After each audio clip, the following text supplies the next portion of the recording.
We took it all. We brought them to our land. An endless night, ember hot and icy cold. The rage of the earth. We made this curse. Carved it in the blood on our backs. We did not see. We could not, but she did. And in the end... What will I become? Senua's Saga. Hellblade 2. Play it now with Game Pass. It is Ryan here, and I have a question for you. What do you do when you win? Like, are you a fist pumper, a woohooer, a hand clapper, a high fiver? I kind of like the high five, but if you want to hone in on those winning moves, check out Chumba Casino. At ChumbaCasino.com, choose from hundreds of social casino-style games for your chance to redeem serious cash prizes. There are new game releases weekly, plus free daily bonuses, so don't wait. Start having the most fun ever at ChumbaCasino.com. No purchase necessary. VGW. Void where prohibited by law. See terms and conditions. 18+.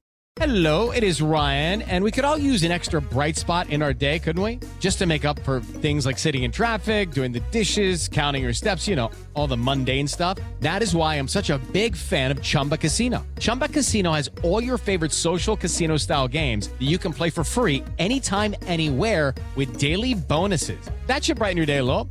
Actually, a lot. So sign up now at ChumbaCasino.com. That's ChumbaCasino.com. No purchase necessary. VGW. Void where prohibited by law. See terms and conditions. 18+.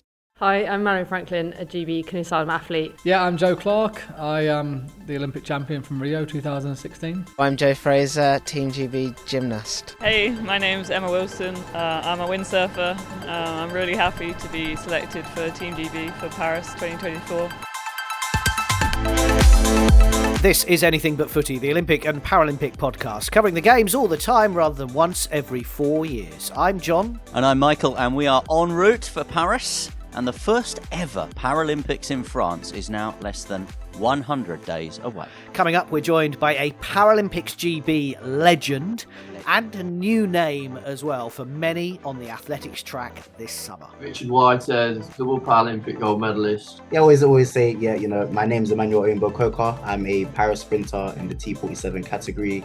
Recently won gold at the Commonwealth Games for England. The first athletes have also been selected for Paralympics GB. Full details to come. And it's the Perfect 10. The Perfect 10 boats have now secured their place at Paris 2024 for British rowing.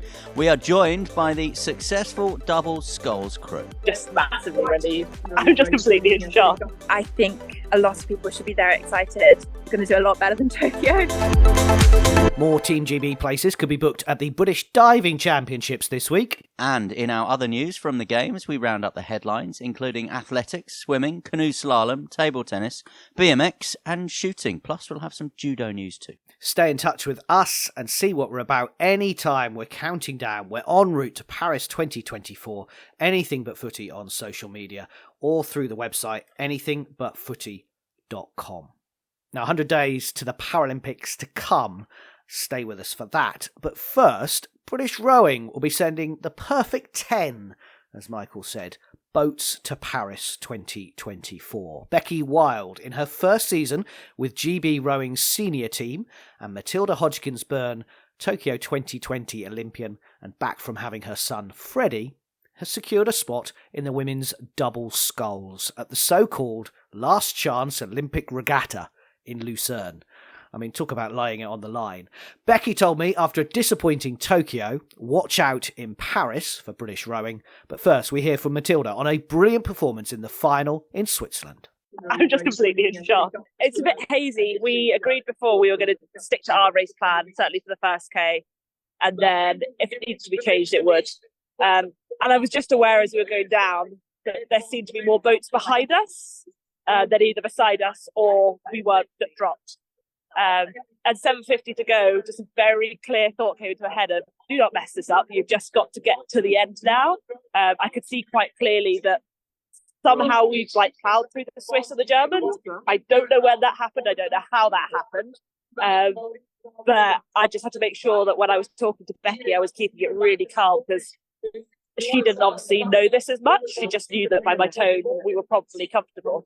Going through the 750, through the 500, it was just counting down strokes and just relieved when we crossed the finish line. Admittedly, then checking that we were definitely through before we celebrated. But yeah, just massively relieved.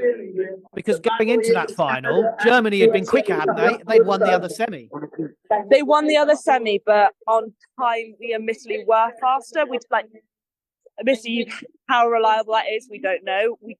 They did only beat the Swiss in their heat by 0.5 of a second. And then yesterday we beat the Swiss quite comfortably. So our rational side was saying we probably were in with a shot, but obviously you never know going into a final. And it panned out in our favour this time. I think this competition's the most interesting competition ever, the last chance regatta. I mean, it really was the last chance for Paris.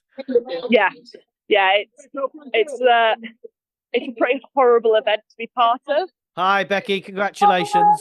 How much of a relief is that? Oh God, I'm in shock, to be honest. It's such a massive relief. Yeah, I can't believe that we've done it. I always believed we could, but we said the last week, like, our dies kind of stop at 12 o'clock on Tuesday. So to get here and actually have the result we wanted is amazing. Because they call this regatta the regatta of death. Yeah. There's no second chances. So there's either qualify and you can go on to Paris, or you don't, and that's it for the season. So it's a fine line. So what happens now for you, Becky and Mathilda, between now and Paris? So we'll have a few days off, and then back to training, set some new goals, new targets. We'll go away on training camp in the middle of June for a month to Varese in Italy. So that'll be like the big final push before Paris. Get a lot of hard work done there, and then we'll be back to England for a little bit and then head to Paris. So a lot of hard training ahead, but it's so exciting now. On Tokyo, obviously, it was a tough one for British rowing, but I think we're a lot more confident going into Paris. Oh gosh, yeah. Have been around this team. I've only broken into the senior team this season, but to be around them is actually really inspirational. Like, the hard work that goes in every day, the confidence that everyone has, the success everyone has had, men and women. It's really, really inspiring. And I think a lot of people should be there excited for the summer, because I think, we're going to do a lot better than Tokyo. And Mathilda obviously has been there before and can help you. I'm sure you'll be asking her a lot about what the experience would be like. Yeah, that's actually been such a massive confidence boost to me, to have Mathilda sat behind me, the experience she has. I've relied on a lot, and she's been such a great help. So to have her there with me now for the rest of the summer is really exciting. Well, we're very excited for you. I'll let you go and celebrate. You don't need to talk to me anymore. Thank you so much, and we'll see you at Team Announcement Day. Take care. Thank you so much. Becky Wilde in confident mood. Disappointment for George Bourne. He did so well moving through the rounds to reach the final of the men's single sculls, but he missed out on qualification, a 5th place finish in the final. But 10 boats, Michael. Things looking bright for British rowing. Oh, absolutely. I think we've been saying it for a while, haven't we? I think by their own very high standards, we know that Tokyo was a disappointing regatta. We know the reasons why. There was a massive churn between Rio and Tokyo in terms of the personnel. We knew that we had in Tokyo a lot of new rowers and some rowers that were coming to the end of their professional elite rowing career, if you like. And I think that was reflected in the results. But the results since in regattas, in the World Cups, in the World Championships, the European Championships, I think suggest we have many, many reasons to be optimistic. I've been looking at some of the latest sort of medal predictions because we know that this is the time when lots of the big organisations will be pouring through the data, looking at things like World Cup results, World Championship results as well, and all those medal predictions. And they're not always right, we have to say that. And I think sometimes they underestimate Team GB and what they do when it actually comes to an Olympic game. So, for example, on the latest medal predictions that I've been looking at, there's no British boxers on there. But I'm fairly confident that British boxers will be amongst the medals. It's just that the data isn't necessarily available at the moment to reflect that. The data is available around rowing. And as I said, lots of reasons to be optimistic.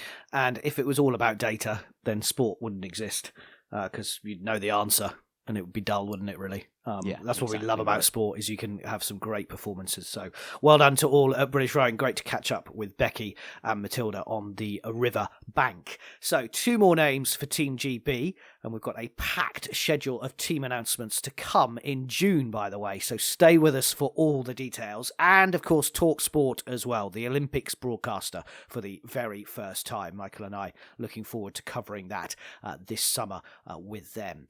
After 8 divers were confirmed in the synchro competition for Paris just a few weeks back, more could be selected this weekend. Yep, Legacy in action this week as Aquatics GB hold the British Diving Championships, and we're back in Sandwell in Birmingham in the West Midlands. It was the pool that hosted the 2022 Commonwealth Games, somewhere where European champion, Commonwealth 10-metre platform medalist and Team GB hopeful Kyle Qatari knows pretty well. This cohort, I'm going to call it the Tom Daley influx. That sort of, he inspired, I would say, in 2012, there was a few divers at that time that, that inspired a generation of people to start diving, and that's the cohort we've got now. That's when a lot of us were juniors and, getting to grips with the sport.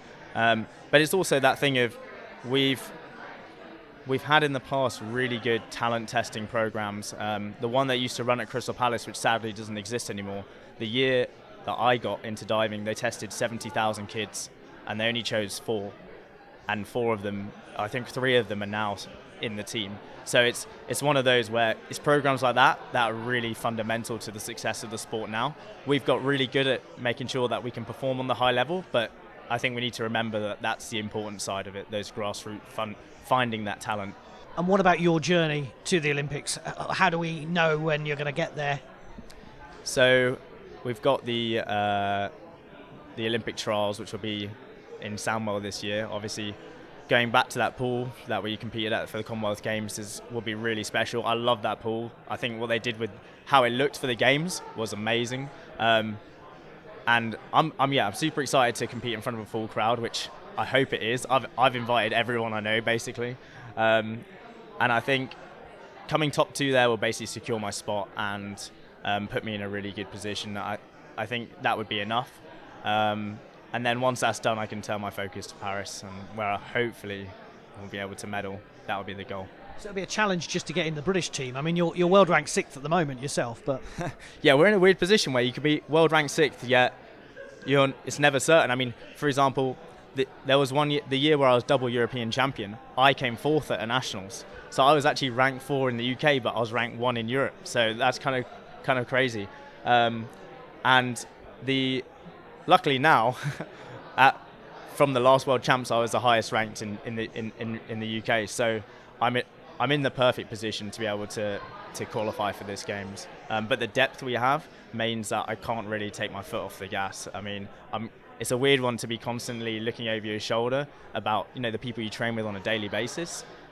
We're all good friends though behind the scenes, but people from other countries always say like, oh, you guys have it rough, and I'm like, yeah, we do, because they have to go to a trials and they can be okay and they'll still get to go. A lot of countries have named spots as well. We don't do that, so it's constantly like you do one thing, you qualify the spot, and then it's hurdle after hurdle just to get there. So just staying fit will be the main goal.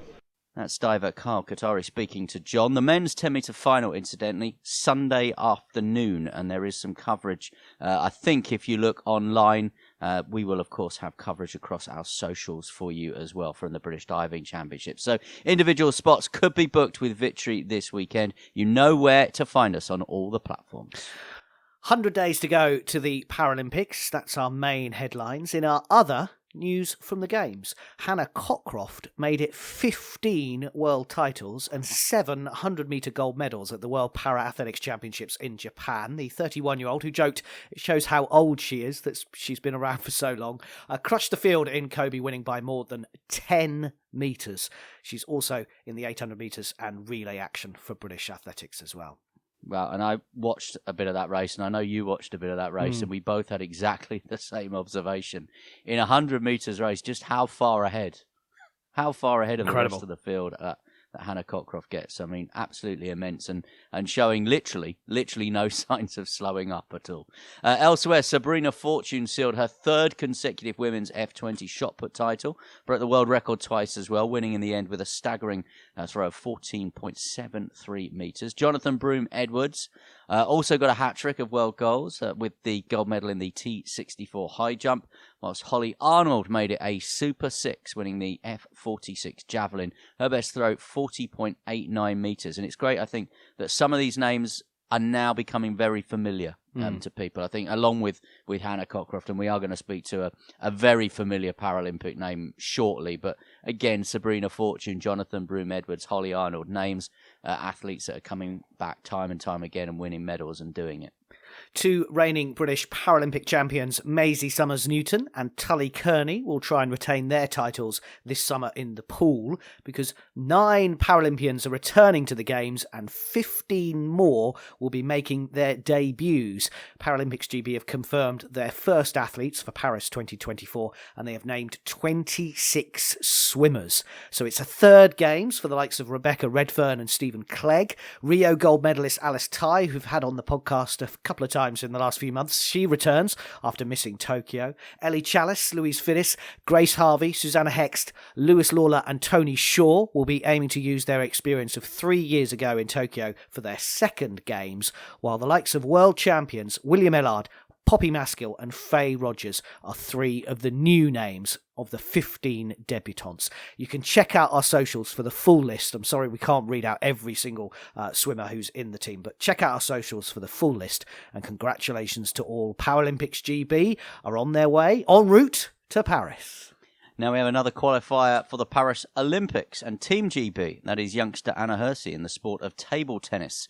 The 17-year-old from Cardiff made history when picked for the Commonwealth Games in the Gold Coast back in 2018. It was a lovely adventure.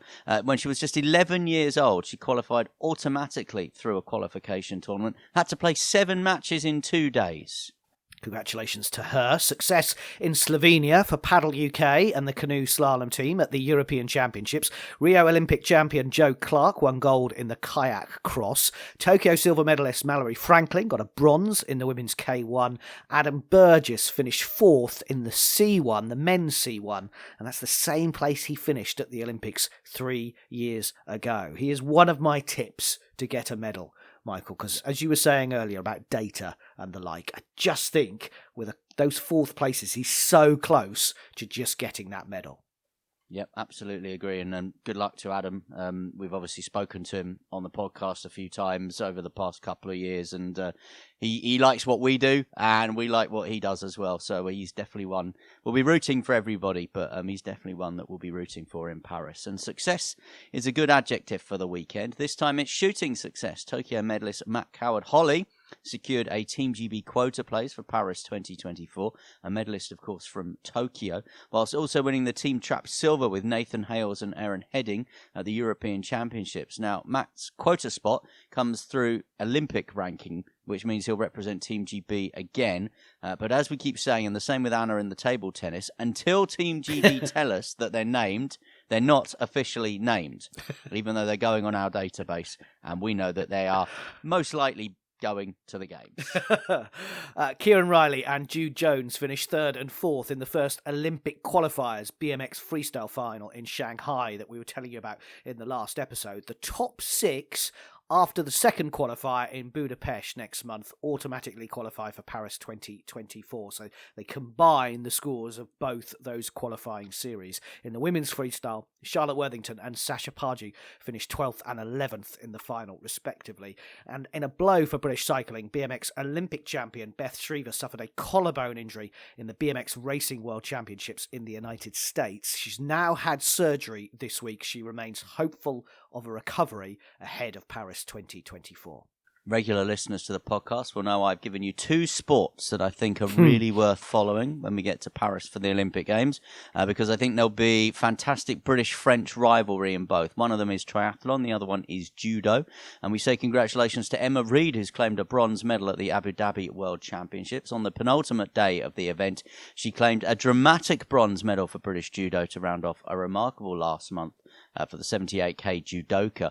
In the last 3 weeks, she's won bronze medals at the Dushanbe Grand Slam, the Kazakhstan Grand Slam, now the Abu Dhabi World Championships as well. So definitely one to watch as we head towards the Olympic Games. And from the Summer Games to the Winter Games, an Italian police have raided the HQ of Milan Cortina's Winter Olympic organisers in 2026, all about a sponsors inquiry. It's all to do with alleged irregularities over the way digital sponsors for the Games were selected, say prosecutors.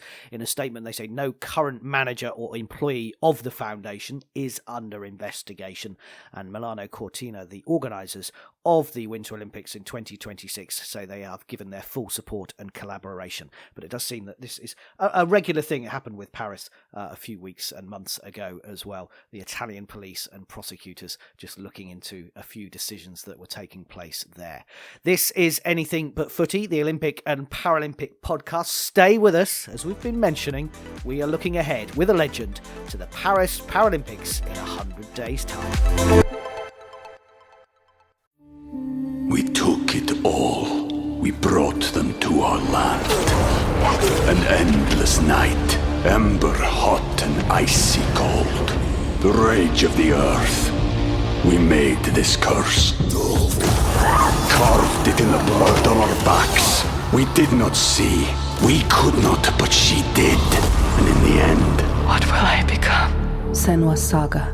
Hellblade 2. Play it now with Game Pass.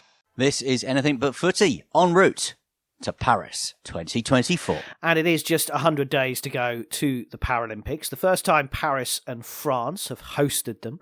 Their third Olympics, though, of course, joining London on that very short list of 3-time stages of the Olympics, although LA, of course, will join that as well in 4 years' time. It's all coming around, isn't it? They say sport is cyclical, Michael, and it seems like the Olympics is as well. But Paris 2024 could be a brilliant opportunity to continue the momentum of the Paralympic movement in Europe, where many of us still hark back to the brilliant, and understandably brilliant, London Games in that superb summer of 2012. Definitely one of the images of the summer of 2012 was Richard Whitehead coming up the home straight, as it were, with his guns out, blasting his way to a gold medal, one of the heroes of the Games 12 years on. And he's teamed up with Bupa and other para stars to showcase how health comes in different forms. Their portraits have been taken by the world-renowned snapper Annie Leibovitz, and they've been on socials and in London this week. And John and I caught up with Richard Whitehead, as well as Commonwealth Games gold medalist sprinter and Paris 2024 hopeful Emmanuel Oyinbo-Coker, to find out more. What does health, what does fitness, what does well-being mean to you? For me, well, a part of the Picture of Health project, my word was energy. And I said energy because it's something that you can easily influence someone with. Your positive energy, you can emit that onto other people, onto, your surroundings, your environment. And likewise, you can also be affected by someone else's energy. So the fitness and the mental side of it all kind of comes to play when you're doing sports, when you're doing exercise. You feel better about yourself, you're communicating with others, you're kind of having to work together to reach an outcome, whatever sport it may be. So that's one thing that's been really, really important for me and how I view it.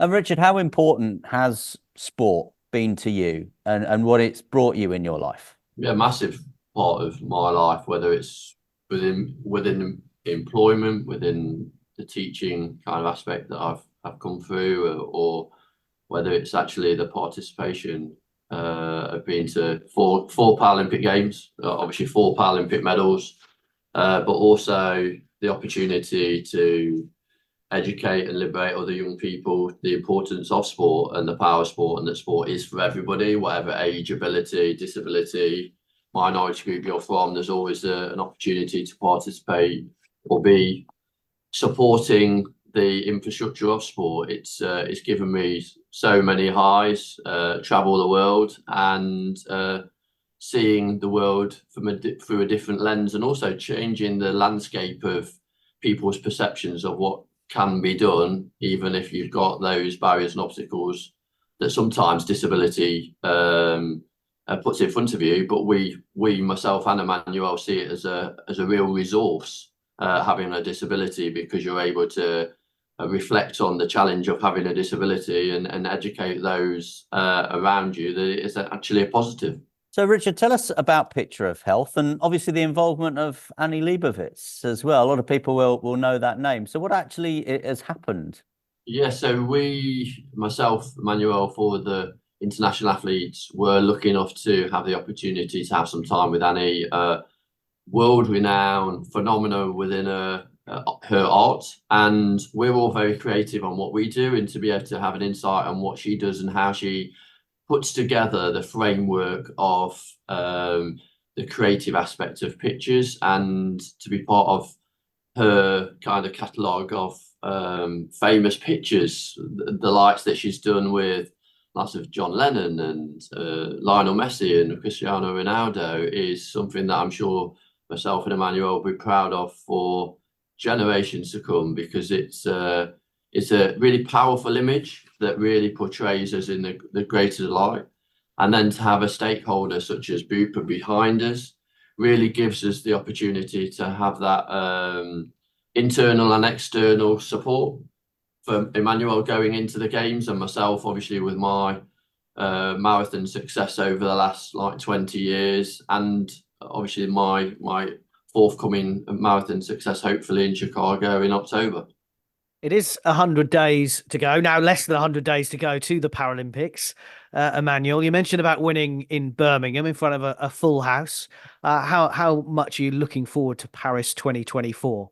Definitely. I mean, I always try to enjoy my journey every step of the way. It doesn't matter if it's like a normal open meet competition or, competing at the Commonwealth Games. Just the fact that I know that I'm constantly improving myself in terms of in my athletic ability, but also my mental, my social, and my kind of lifestyle side away from the sport. And, all of those things are kind of come into play together because of the sport. So I'm just proud to be where I am today, and to know that I'm constantly working on things to improve and on the track to achieve great things. And Richard, you're not slightly missing out? You wish you were maybe heading to going to Paris? I'm happy that I'm going to be the other side of, I'm going to Paris. I'm going to be on the other side of the fence, commentating for the Beeb, and enjoying the successes of Team GB and Paralympics GB, and telling those stories of athletes such as Emmanuel and his teammates, and giving them the platform that they deserve. It's not easy, and I continually tell Emmanuel about kind of conserving your energy, because it's definitely kind of it's one of those environments that really takes everything. It takes all that mental strength and physical strength to become successful, but also to kind of really understand that moment that happens once every 4 years and embrace it and enjoy it. And yeah, those memories last forever. Richard, we've spoken many times over the years. I love you. I love what you did and what the other guys did in 2012. But is it now time for the likes of Emmanuel to come to the fore? Because we are still talking about 47, I'm not finished. I just broke the world record in the marathon. Still got 20 years left on him. I've still got game. I've still got the techers. So I'm doing it for the 40 pluses. So, and that's not in size, I mean age. I think for me, it's about understanding that, especially within the disability arena, that people do acquire disabilities later on in age. So there's always a sport for everybody. There's always an opportunity. It's about taking that opportunity. Not everybody can be a Paralympic athlete. Not everybody is a Paralympic athlete, but you can get enriched by that. I've got my own aspirations and goals within sport. But it's also nice to be able to mentor athletes such as Emmanuel and see his progress in the games, and hopefully he has a real fruitful career ahead of him, which I'm sure he will. It's about kind of evolving like the Paralympics is, and then kind of getting your feet under the table and really kind of getting those enrichment opportunities to make himself a better athlete, because he's becoming a really great person, a great role model for young children. But sport needs heroes, doesn't it? And we need a new generation of heroes in a way. You keep saying, I think you're retiring me. You're trying to retire me. I've always said that there's an athlete in you. It just needs to come out. Everybody's got a gift, and it's about nurturing that. And especially within the disability community, there's been so many kind of obstacles and challenges in front of disabled people. It's about kind of, let's celebrate disability, let's celebrate difference, give these young people that are in schools not having role models and people to look up to within their environments, these new kind of superheroes, these new athletes that they want to be like, and not just because of their athletic ability, but also their charisma and their personality. And Emmanuel's definitely got the energy and personality. And Paris are staging the Paralympics for the very first time, Emmanuel, because obviously they've done the Olympics twice. It's their third Olympics, but the first one for the Paralympics.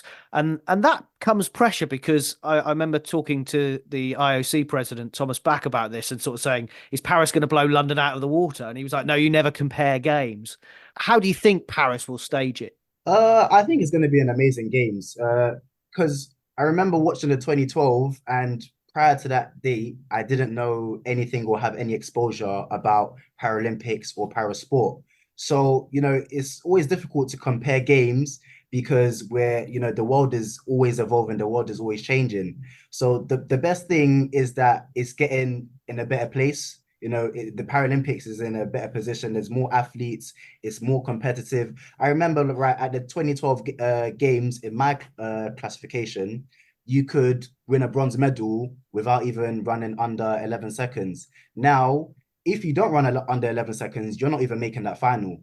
So it just shows that the level of competition is increasing. Everyone wants to become successful. Everyone wants to become better. And that's really all we can ask for. Yeah, I wouldn't say that like the Paralympics should be ever kind of like mirrored like 2012. I think 2012 was so different, and Great Britain do sporting events like no other. Yes, we all talk about the razzmatazz of maybe the American events, but I think Great Britain, when we come together, we put on an event that really is transformative. And I think Paris will be a French twist on the Paralympics, and it will give the likes of Emmanuel that kind of first enrichment opportunity that I had in 2006 in Turin at the Winter Games, that really kind of catapulted me into my summer success. And that's what I was going to ask, Richard, the importance really from the movement, the Paralympics movement, that it does keep moving forward, and we're not just looking back to 2012.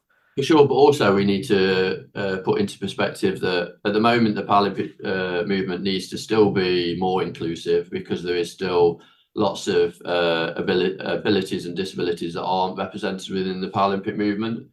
And also, as a person with a disability, you might be interested in a sport that isn't in the Paralympic movement. So how do we incorporate those individuals into the movement of disability sport? And I think that's still really important. And for me, getting more people volunteering at these sporting events with disabilities is really important. So seeing and believing that there are roles and responsibilities for people with disabilities in sport is really important.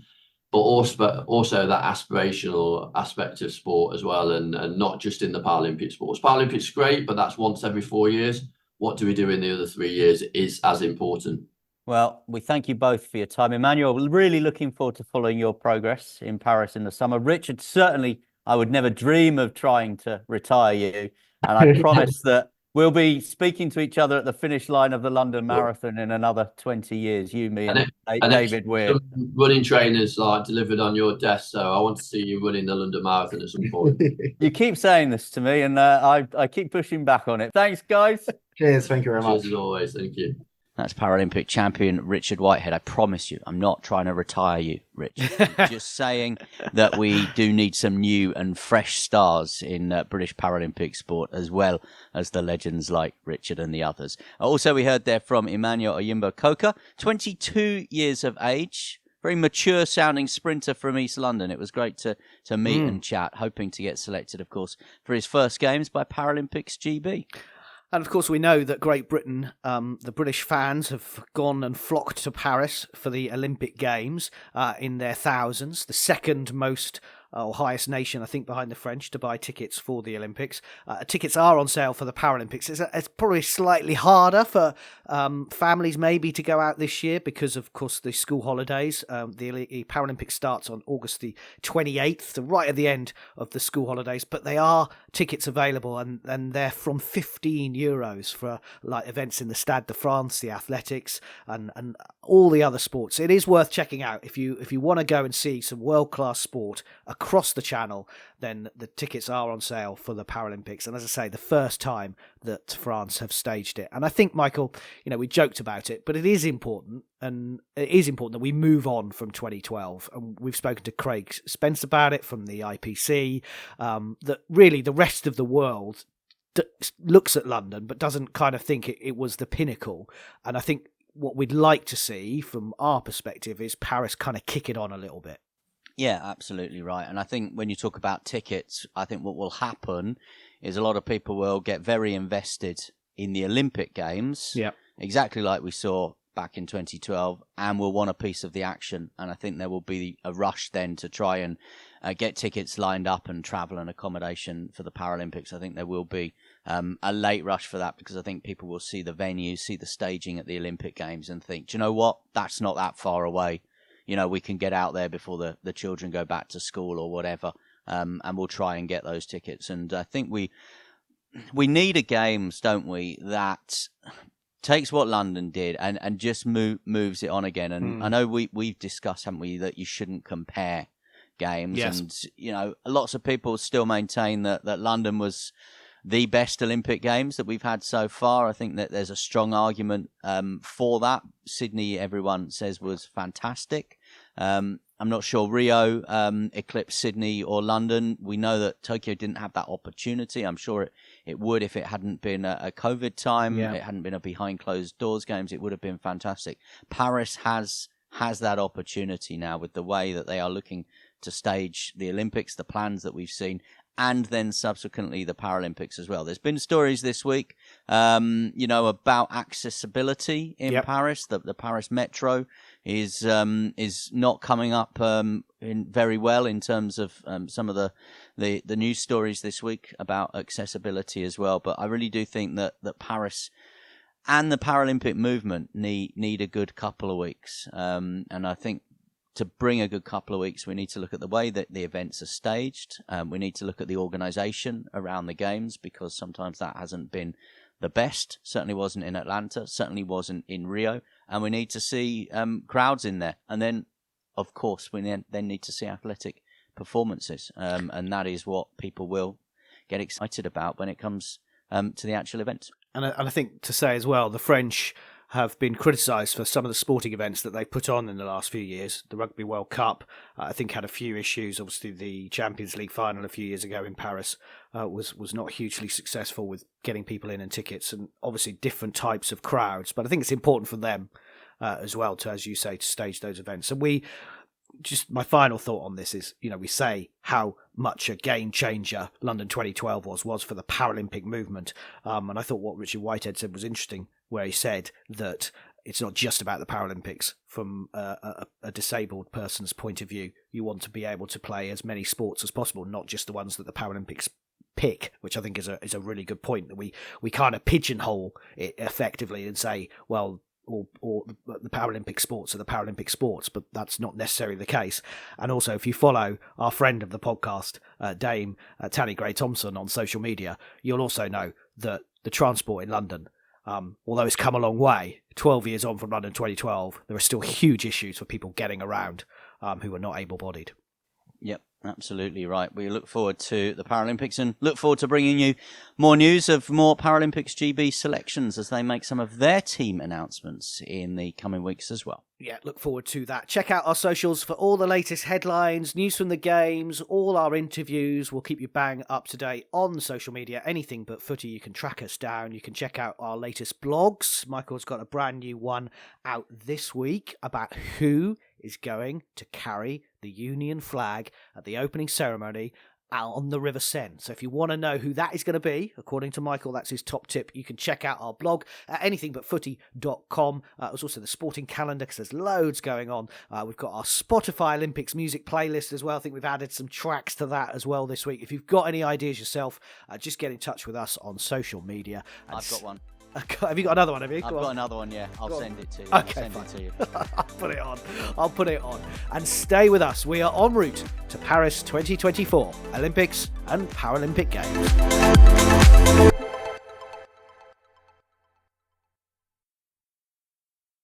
Sports Social Podcast Network. Step into the world of power, loyalty, and luck. I'm gonna make him an offer he can't refuse. With family, cannolis, and spins mean everything. Now, you wanna get mixed up in the family business. Introducing The Godfather at ChumbaCasino.com. Test your luck in the shadowy world of The Godfather slot. Someday, I will call upon you to do a service for me. Play The Godfather, now at ChumbaCasino.com. Welcome to the family. No purchase necessary. VGW Group. Void where prohibited by law. 18+. Terms and conditions apply.